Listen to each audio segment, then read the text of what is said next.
Okay, I think we'll get started. I'm so glad to see all of you here this afternoon. Uh, I've done a lot of studies similar to this, but I have never done this one.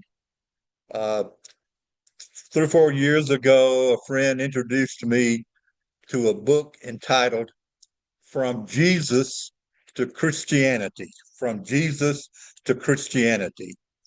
And the point was that historically, you could not really call what Jesus started and what followed from that, uh, could not call that Christianity until into the 3rd century, which was a new thing for me to think about. So, in these next today and the next 3 sessions that we have together, we'll be talking a lot about that.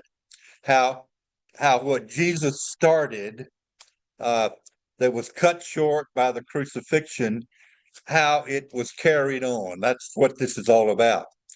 Uh, so that's what we're working on. We want to try to understand how this whole Jesus movement, and I say Jesus movement because you really could not call it the church yet. It was not any kind of organization. It was not any kind of firm something until way into the movement. Now, if you've been in church very long, like a lot of us have, you've picked up on the book of Acts. It's Matthew, Mark, Luke, John, Acts. That's the way that it proceeds.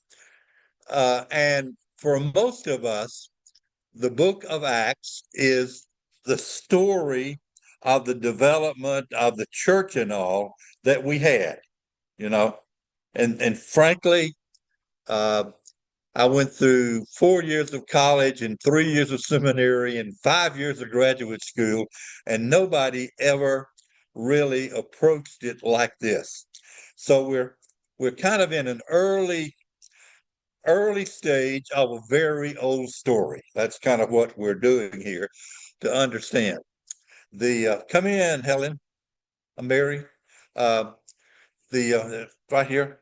Uh, the book of Acts, which is a very, very important book. There's no doubt about that in the New Testament, in the Christian Testament.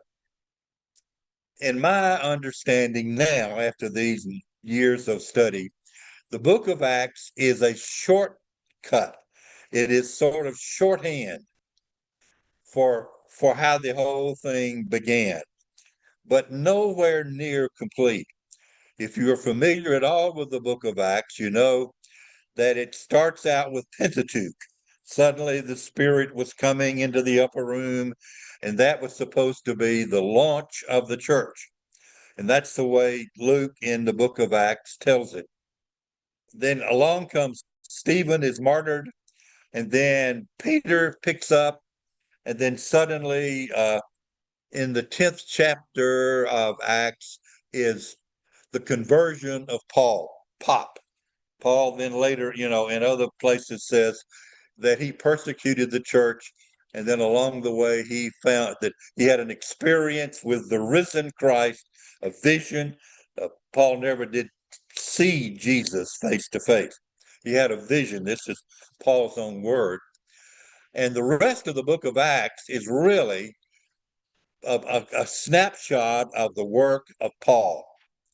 Now, kind of bracket that because that's just a teeny piece of what we want to talk about. In fact, we will not get to Paul until we get down the line a bit.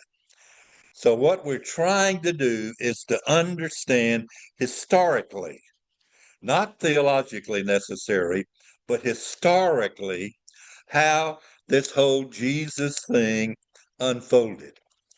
Uh, so the first thing I want you to notice is in my opening there here, we have we have at least two Jesuses, if you please. The Jesus of the New Testament and the Jesus of history. Now that is a very important distinction. The Jesus of the New Testament and the Jesus of history. Now, I'm 88 years old. I've been in a Baptist church and a United Church of Christ all of my life. And frankly, until about 25 years ago, all that I really programmed was the Jesus of the New Testament. And of course, the first gospel is Mark, not Matthew, but Mark is the first gospel historically. And suddenly Mark opens, kind of yanks the curtain back, and there's John the Baptist preaching, and right on the heels of that, pop comes Jesus. Next thing you know, Jesus is being baptized. The next thing you know, Jesus is in the wilderness dealing with the devil and all. And then it just kind of romps from there. That is theological. Uh, in all of this, there is always a measure of history. Jesus lived, he lived in Palestine, he was, born and all of that. So you've always got history. But basically, the New Testament, the Christian Testament that I'm trying to call it, is a theological statement rather than a historical statement. Now, there's always history in there, not disparaging any of that. But what I want to do and what I want to do with you guys is to fill in a lot of the blanks. And there are many, many, many blanks in that whole process, whole early process.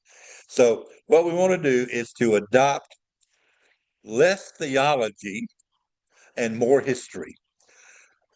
In the last 50, 75, 100 years, the history of all of this has become quite dependable. It does not mitigate at all the theology.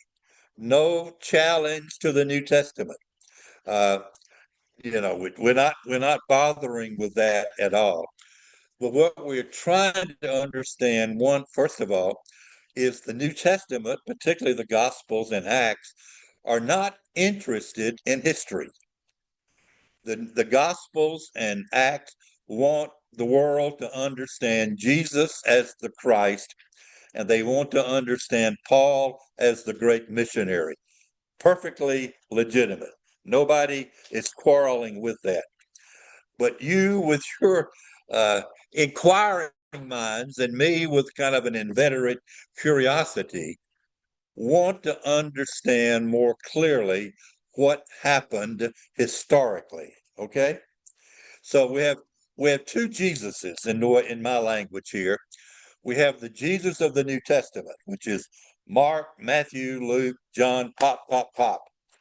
Uh, but we also have to program the Jesus of history. Uh, Several years ago, I wrote a novel that I called uh, Jesus of Nazareth and the Kingdom of Weeds. I wrote that novel of 8 or 9 years ago. Uh, a friend of mine, when I lived in Maryland, read the book, and she herself was a real eminent scholar, not a biblical scholar, but a great writer. And then she said to me one day, Bob, I never realized that Jesus had a life. I never realized that Jesus had a life. And so, what I tried to do with my book, and what I think we need to begin to program it, he was born in Bethlehem or Nazareth. I sort of think he was finally actually born in Nazareth rather than Bethlehem, but we won't debate that one. But he had mother and father, whatever you want to do with the virgin conception and all. But there was a mother and a father. The book of Mark gives brothers. Our Roman Catholic friends say no, he never had brothers and sisters, they were cousins. Well, anyway, but the book of Mark says, here the brothers, Jesus had a life. He grew up, he stumped his toe, he fought with his brothers and sisters, they struggled with their existence. Uh, he had a life. So, what we want to try to do is to fill in the blanks and understand the Jesus of the New Testament, which if you've grown up in church, you got a pretty good understanding of that. But what we want to do is to get the Jesus of history, the Jesus of Nazareth, the man that walked around. The New Testament is Jesus who walked on water. That's theology. The Jesus who walked on water. What we also want to include in that is the Jesus who walked the hills of Galilee, who spent time in the little villages of Galilee, who had friends, he got hungry, he ate, he had to go to the bathroom, all of these kinds of things. We want to try to understand that. And trying to get hold of that, we can better understand how we in the 21st century, as Christians and church and all, uh, how we got here. So that's really what we're talking about. So what I hope to do in this is to let us understand how the two Jesuses are really one. That's what we want to get to. Okay, let me pause there. Are we sorted together on that? I, Joan said for me to quit talking all the time so she could wake up. so, uh, uh, so the, and to get the distinction here between the theology of the New Testament, the book of the New Testament, the Christian Testament, is a book of theology. Very important. History in the New Testament is minimal. They included dabs of history in there just by necessity, but you don't learn much history from the New Testament. You learn theology, you learn Jesus, you learn those parts that we've cherished all these centuries. But what we want to do is try to understand historically how this whole thing happened and got started. Okay? Right? The next thing I want you to notice is something of great moment happened. Uh, most scholars have Jesus born in 4 BCE. He was born before he was born in that sense. He was born in all likelihood in the last days in, in the waning reign of Herod the Great, Herod the Terrible. And so 3, 4, 5, somewhere in that era, in that little time frame, Jesus was born. Uh, we in the New Testament and basically history is silent from whatever you glean from Matthew and Luke about the birth of Jesus, and that's another whole story. And suddenly Mark yanks the curtain back, and here is John the Baptist, and here is Jesus. What happened to Jesus? What happened to what he was doing in those 20, 25 years? So uh, we that's what we want to try to understand there. So I say that something of great moment for the history of the world happened from the time Jesus was born, 4 BCE, until the beginning of the third century, the 300s. So you got 200 years, give or take, in there when something was afoot, something was happened that ultimately changed the shape of the world, changed the shape of history and everything, which is the church and Jesus and all of that. So you got that big span in there. And frankly, as I said earlier, all of my biblical and theological studies never addressed any of that. We we just took big leaps, but we never tried to figure out what all of that was. And as I've gotten into that in the last 2 or 3 years, it is an extraordinary story of what happened in those first 200 years. Our ancestors did something really stupendous. Uh, uh, and again, we're making a difference between belief, theology, heart, and history. So you keep that in mind there. But something happened. Something historically happened in those first 200 years that finally morphed into what we now call the church and what we now call Christianity.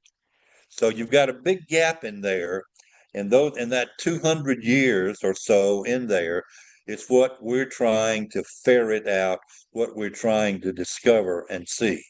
Okay, so that's the block we're dealing with. And I say again, until I got into this, I had never to say I never thought of it is not quite so, but I never studied it, and I was never taught it.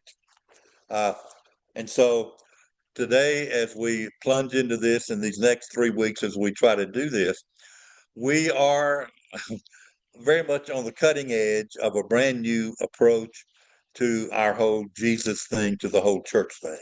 So welcome, welcome to the front end here. You and I are discovering and exploring stuff that most theologians and his Christian historians and all have never looked at. So that's what we're trying to do here.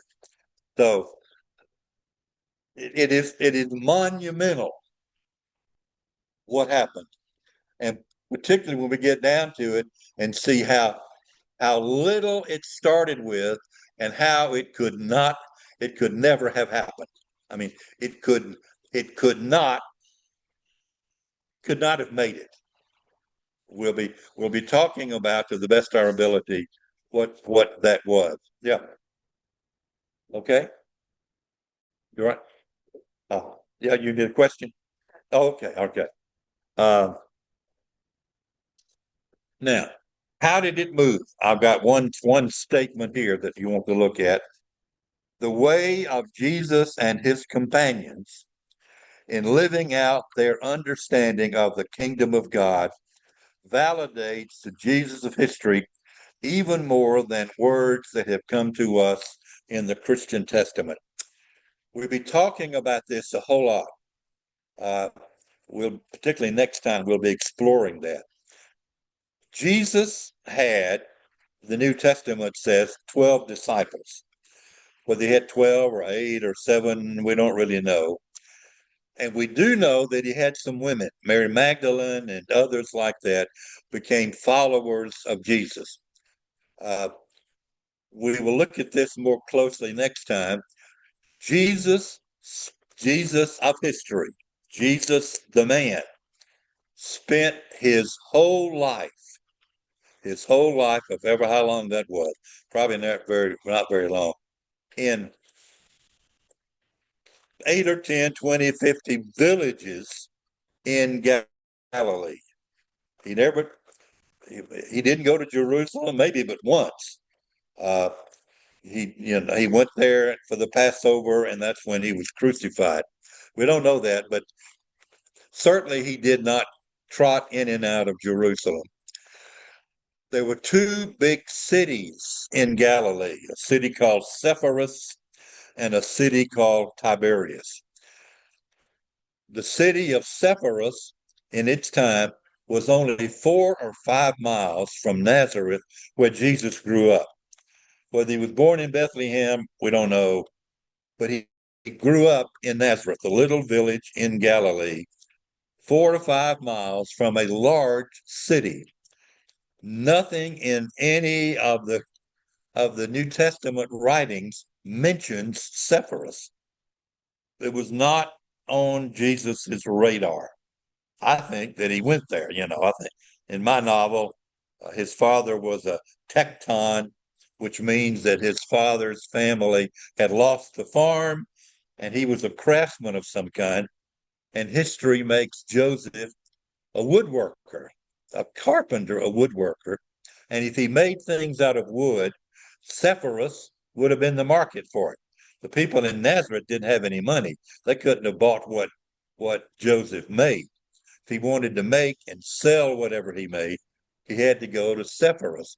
Sepphoris is never mentioned in any of the writings of the New Testament whatsoever, even though it was major. It'd be like writing the story of Gainesville and never mention Atlanta. You know, that's the Bob, way that would be. Uh, the Bob, other city that is, yeah, Pete here. Um, the Romans put down a revolt in Sepphoris around the time of Jesus' birth, right? right, yeah, And they they destroyed a lot of the city, and then it grew yeah, back. Uh, but when the gospel writers wrote the gospel, they were pretty careful to not offend the Romans. And yeah. isn't that the reason they didn't mention Right. Sepphoris? This is my good friend Pete Davis saying that early, somewhere early in there, the Galileans, who were a rambunctious bunch of people, revolted, and the Romans came in and put the revolt down and did great damage in the city of Sepphoris. The gospel, this is another rabbit to chase. This was say 4 or 5 BC or CE. The gospel, the earliest gospel, did not appear until 70. And by then, Sepphoris had probably been rebuilt. So, those are the pieces in there that we don't know about. But but in time, Sepphoris was a city. The other one was Tiberias, which Herod Antipas created on the Lake of Galilee to make it his capital. So, anyway, my point is Jesus was country preacher. He did not go to big cities. When we get to Paul, we'll see that Paul was a city preacher. Paul spent his time in the larger cities dotted up through what is now Turkey and all in the Roman Empire, but that's a story for later. So what we want to understand, and we'll get to this much fuller as we move along, Jesus was executed. Maybe the best date for the crucifixion is 30 CE, 30, the Common Era. So if Jesus was born in 4 or 5, he's executed in 30. He's got 35 years of life. And the question always arises, how long was Jesus' ministry? If you just do the book of Mark, it was only 1 year. Others would extend it to 4 to 5 years. I don't know. Uh, Jesus was born in 4, uh, 18 or 20 years old. Maybe he started, we don't know. But at any rate, it is pretty clear that the active ministry of Jesus in those villages of Galilee was very brief. I give him, in my stuff, I give him 5 years. Uh, so a whole lot was done. And he collected around him, like teachers did in those days, and teachers still do, uh, some friends. How many? As I said, the Gospels give us 12. Been a lot of debate whether that's really true or accurate or not, or whether that is a kind of a gloss there. Who don't know? But he had some close friends, men and women. Okay, understand that they were not just men; they were men and women. And the women, as we unplug all of this, we see that the women, in many ways, were every bit as important as the men. So we'll get to this later, but I just kind of set this up now. Uh, they loved Jesus. That small group of people loved Jesus, and Jesus loved them. And they went through a lot of stuff together. Through Galilee, they slept on the ground. They often probably didn't have enough to eat. The villages of Galilee, some of them were glad to see them. Others kicked them out. All of these are whispers in the Gospels. They loved Jesus. They adored Jesus. They saw in him something extraordinary, something that they had not seen in another human. Now, the Gospels will say that they were understanding him as the unique Son of God. That's theological. I'm trying to get at history to understand what there was about Jesus, what he did day by day with the villages, the impoverished people of those Galilean villages, what he did that that that captured the imagination and the devotion of that 12 or 15 or 20, whoever they were, women and men who surrounded him. Uh, and then I'm jumping ahead here a bit. He said we have to go to Passover. He wanted to go to Passover. The book of Luke says, like about chapter 10, that he set his face steadfastly toward Jerusalem. So he wanted to go to Passover. The way the book of Luke tells it, his mother and daddy went to Passover every year. No, that wouldn't work. Jerusalem was 100 miles. They were poor. They had to walk. They had to leave the farm. They had to leave the business.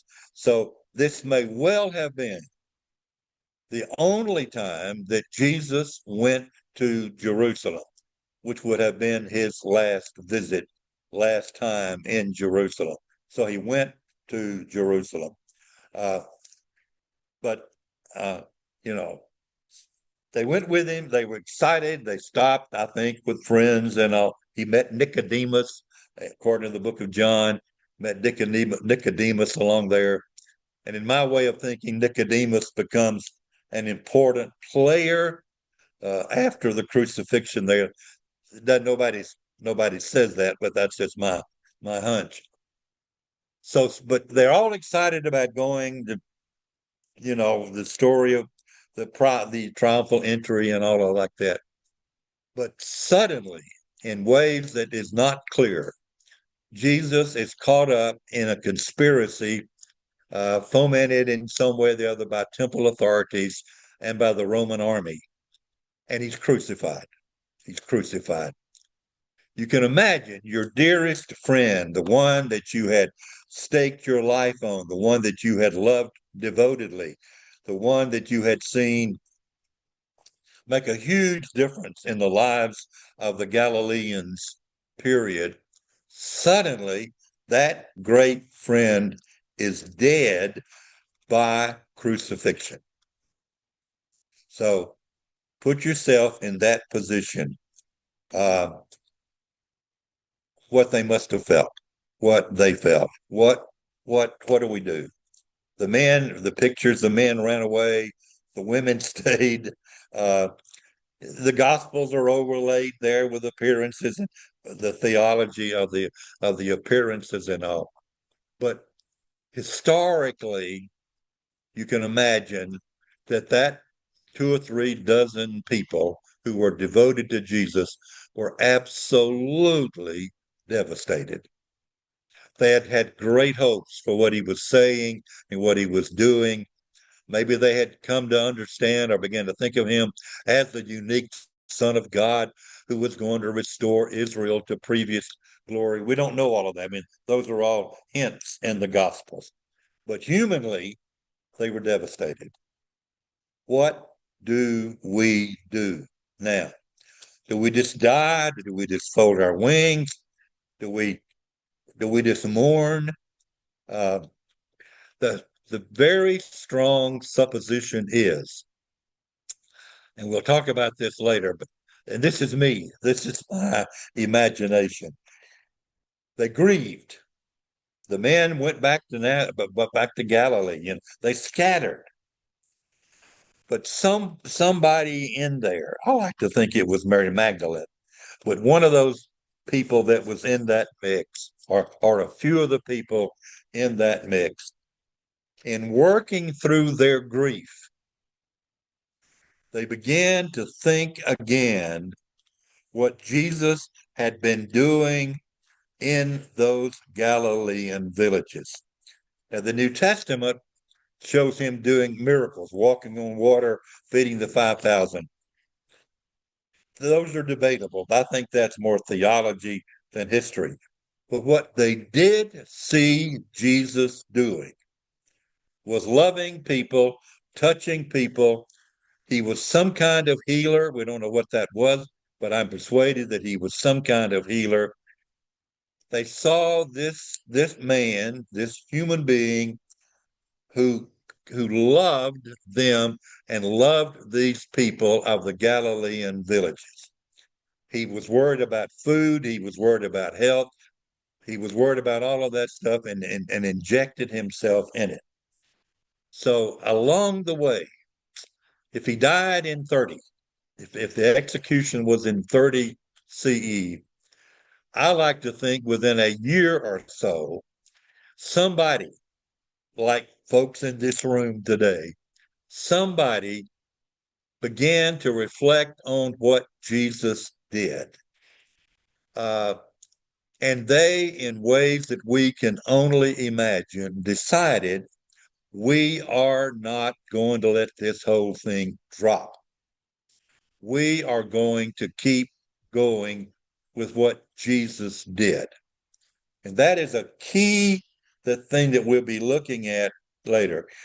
But these close companions of Jesus, in ways that you can imagine, they decided, hit and miss, that they would keep going, that they would perpetuate what Jesus had started. Okay. Now, uh, I've got a colada. I want you to pass this around. Look at it. Let it. You know how these things work. What I want you to do is just look at it a minute, then give it to one to the other. They're fun to look at. Uh, just take a minute and then pass it around.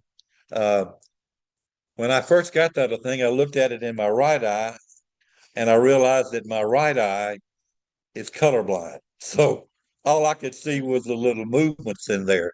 But then I switched eyes and I could see the color.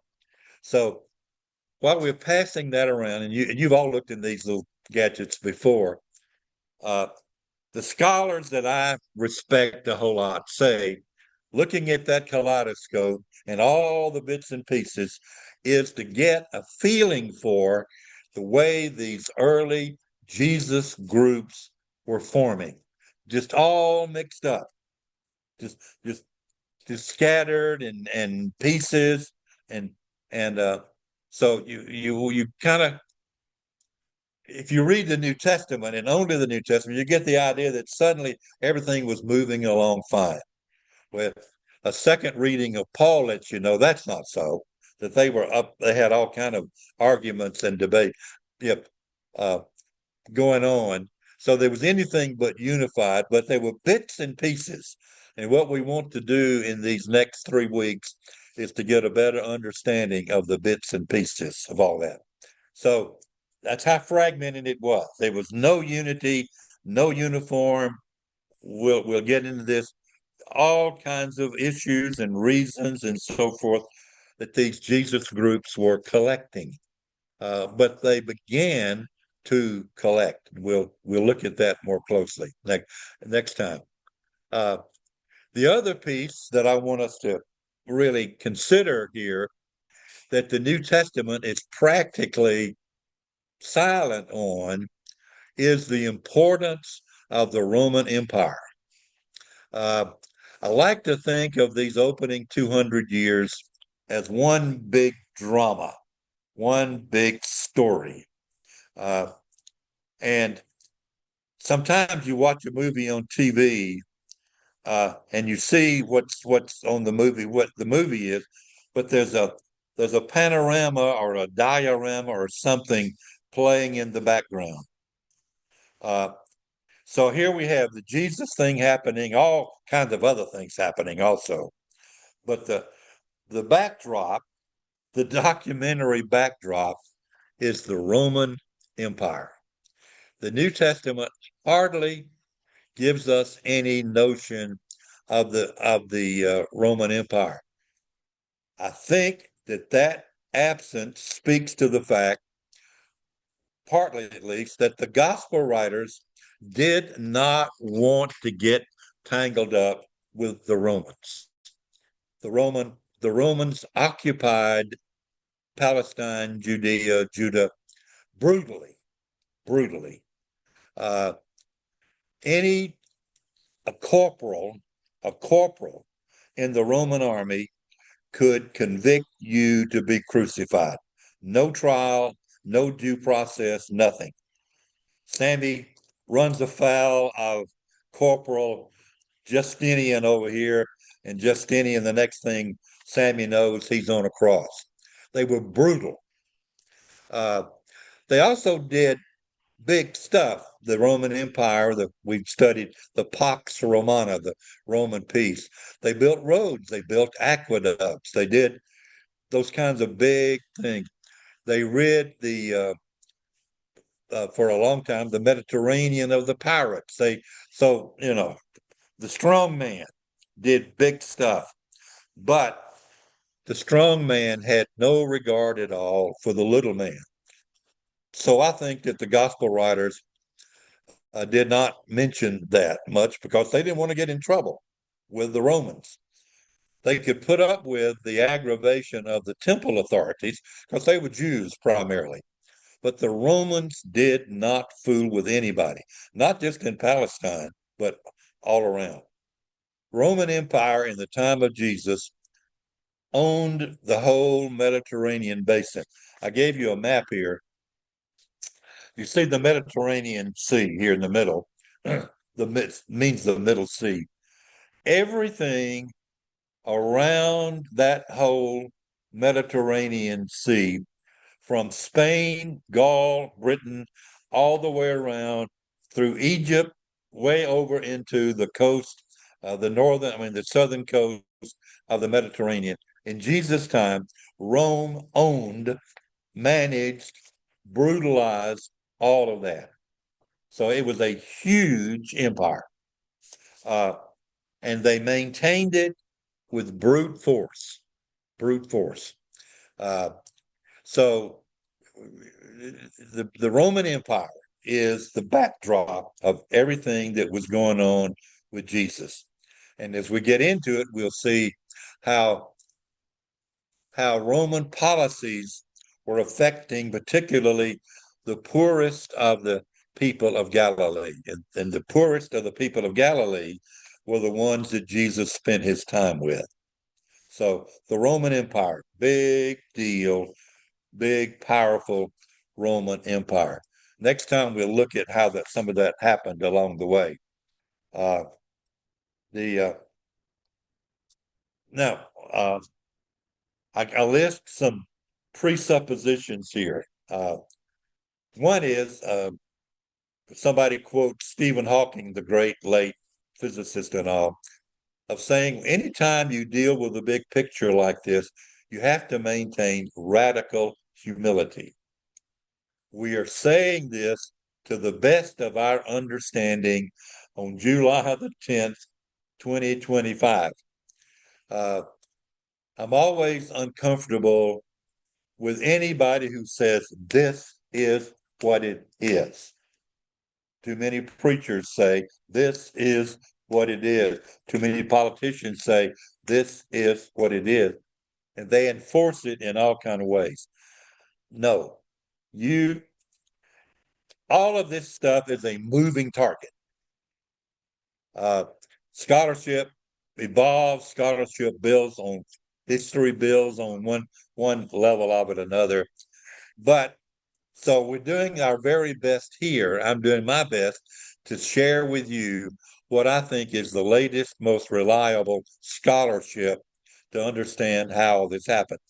But radical humility. Bob, you may be totally wrong, or you may be wrong on this and right on that.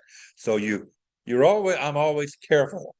Uh, and Pete Davis is listening, and Pete is my favorite scholar.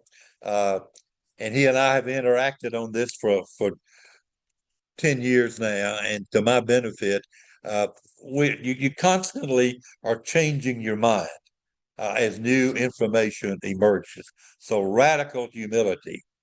Uh, I'm also conscious to talk, as I said earlier, how theology, which is belief, faith, theology, how it how it informs us. History is another story entirely. Theology is always in the eye of the beholder. You can generate any measure of theology that you want. It may be poor theology, but you can generate that. And I cannot disprove your theology. That's what you believe. That's yours. And I can show you a lot of other stuff there, but that is not necessarily going to persuade you. History, on the other hand, can be a bit more definite. Still moving, but a bit more definite. History yields secrets when we deal with history with diligence, care, and try to do it carefully with the best tools that we have. We can you can know a lot about history. You can't and you can debate different aspects of history. You really can't debate theology. You can assert your own theology. And for the last 15, 1800 years, we in the church have developed theology. A lot of that is not based on any kind of history. So what we want to do is to try to always appreciate theology, but do our very best to kind of nail it down with some history. Uh, what I'm also asking you to do in these 4 weeks that we've got together is to put aside or to put over here in one hand all the Sunday school stuff, all the preaching and the Christmas and all of these kind of things that we have grown up with, not to cast it aside, but to just kind of hold it off over here. And then let's try to fill in the blanks with what we hope is reliable history. Okay. So we want to do that. Uh, we want to try to understand historically what happened, how this whole thing began. We're going to try to reconstruct, uh, not trying to tear anything down, but we're trying to build on what we have supposed for 15 to 1800 years and what we've all grown up with in Sunday school and vacation Bible school and preaching and what I had in theology and all that. We want to build on that, reconstruct what happened in those opening decades. Um, and and for instance, the virginal conception of Jesus in Matthew and Luke, the virginal birth, the virginal conception is theology. That is theology. That is not history, though people think that it is, but it is theology. But the crucifixion is history. The death of Jesus is as good a piece of history as anybody, I think, can construct. So we're playing off those two pieces there. Okay. Now wrap up. Uh, uh, and I've talked the whole time because Joan stayed awake. Uh, the approach that we're going to make in these next 3 weeks, we're going to talk gestation. Uh, what was happening that set up the world for Jesus to do his thing in Galilee? So gestation, the movement, the baby is being made. The baby is in the womb. So the period of gestation, fascinating studies. And we're going to do some other history when we do that. So we're going to do gestation next week. And then the following week, we're going to do the birth of the Jesus movement. And we're going to try to understand that the birth of the Jesus movement started with the crucifixion. Didn't start with Mark, didn't start with the baptism. Those were parts of it. But the movement itself, what became the church, starts upon the death, upon the crucifixion of Jesus. And that's what I was saying earlier. When the followers of Jesus, his close friends, 12 or 15 or 20 or 50, ever how many it was, when they got themselves together to say, we are not going to let what Jesus started die, which that's when the Jesus movement is born. And we've often thought it in different kinds of ways than that. But what those early disciples did locally, piecemeal, uh, is where the whole thing started. And in that sense, uh, the opening lines of the book of Acts, when Jesus said, "You will be my witnesses in Judea and Samaria and all, those 4 or 5 places there," that's really what happened. Even though the book of Acts is decades after the event, that's where it started with 12 or 15 or 20 or whatever it was of those close friends of Jesus who were absolutely devastated at his death. So that's the birth. And the birth didn't just happen. The birth took a long time for this thing to get born. And the last piece of it is expansion. And that's when we get to Paul, and that's when we begin to talk about the Gospels. It would be safe to say the first little Jesus group that was formed happened, you want to say 2 years after the crucifixion. Group of people somewhere in Jerusalem or Samaria or somewhere began to get together and talk about Jesus, what he did. So there, something like that happened. And then Paul becomes mixed up in that vortex early. We don't quite know why or how. We will surmise there. Incredibly important. The involvement of Paul in the Jesus movement is very important. If Jesus died in 30, if he died in 30, you give Paul 4 or 5 years to get started. So Jesus dies in 30. Paul becomes a believer in Jesus 5 years later, in 35. Paul is executed by Nero, according to tradition, in about 65. So Paul has 30 years in there. When you read the book of Acts and you think it happened in about 6 months, Paul has something like 30 years to develop what he was doing, to develop what is the Pauline theology, incredibly important what he did. So we'll look at the work of Paul there. The first writing that we have from Paul is fairly substantially dated in 50. So if Paul started in 35, and the first thing that we have from his hand is in 50, he's got 15, 20 years in there when he is trying to figure out for himself what this whole Jesus thing is. So First Thessalonian letter dated in 50, 52 or 3, something like that. Then you jump ahead. The Gospel of Mark, which is unanimously or 9% agreed as the first gospel, and it emerges in about 70. So Jesus dies in 30. Mark's gospel comes out in 70. By then, Paul is probably dead, executed by Nero. So you got 30, 35 years in there. And that's the part that we want to begin to look at. What